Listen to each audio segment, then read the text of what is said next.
What can a story about a fence teach us as we try to negotiate and navigate our world? Today, I wanted to talk to you about this notion. You'll see it all over the internet.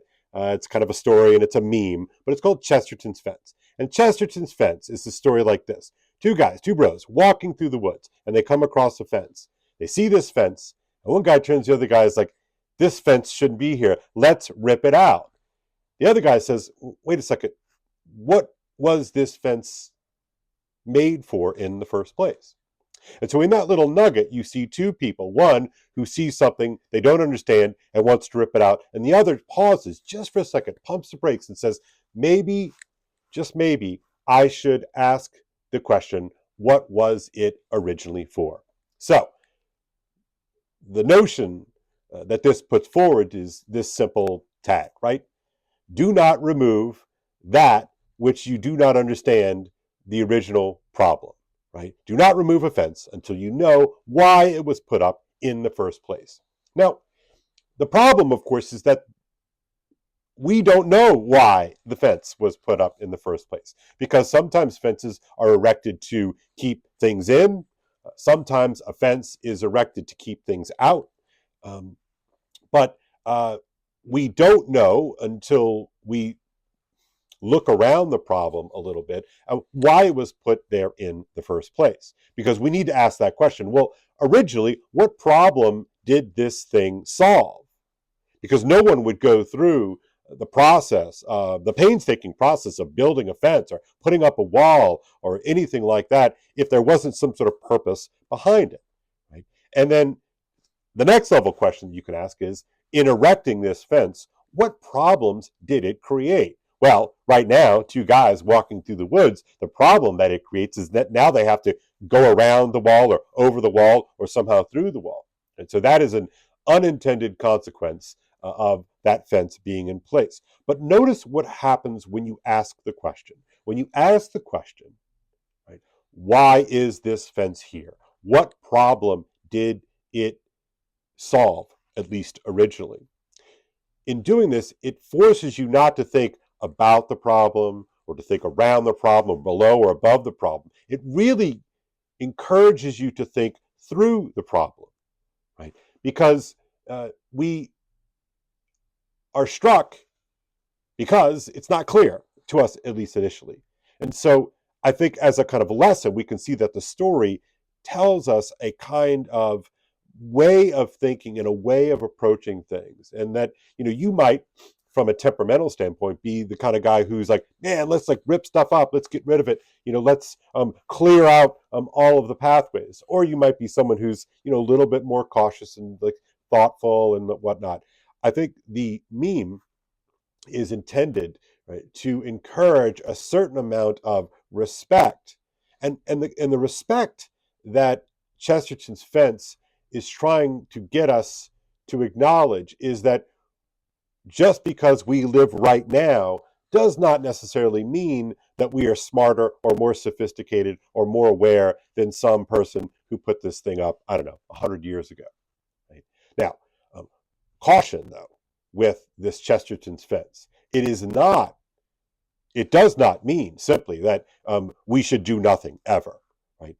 You may enter into the question and say, why was this fence here? And in entering into this question, you might determine, right, either through, thinking yourself or doing a Google search or asking a friend or asking an adult, asking an old person, you might find out all kinds of things that you were unaware of, which is likely the case. It's certainly been the case in my own life, right? But what it will force you to do is to ask the question that anytime someone puts up a fence, it is intending to solve a problem.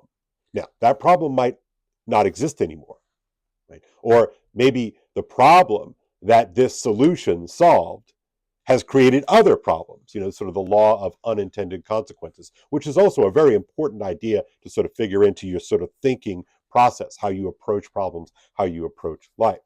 So I was thinking the other day about like an essay, right? What problem, why, because a student asked me, which is, they're right, they always do, they're very funny, right? Is Mr. Salt, like, why are we doing this? Like, why are we writing the essay, right? I was like, well, it's because I know in this age, and this has been true for a really long time. My gosh, you could a person of means could always pay somebody else to write an essay, right? Back in the early internet days, you could always find people who would write you an essay, and you can still do that. Right now, of course, you can just throw it into Grok or ChatGPT or whatever, and it can generate a pretty good essay. You can pass it in and tweak it a little bit. You could probably get an A. And so that is understanding the essay as a solution for a grade, a solution to sort of pass a test. But what problem did an essay attempt to solve? Well, what an essay attempts to solve, of course, is that it's not your ability to generate 3 pages, 3 to 5 pages, double spaced, right? It is your ability to sort of think through a problem. And the only way that you can think through a problem is to think, right? Is to engage in the exploration of what you actually think about a problem, the contours of your own mind. And only you can really do that. You can outsource that, you can fake it, and you can probably make your way through, but you have essentially not dealt with the fence. And the fence in this issue is the essay, and the essay is meant to acquaint you with what you actually think.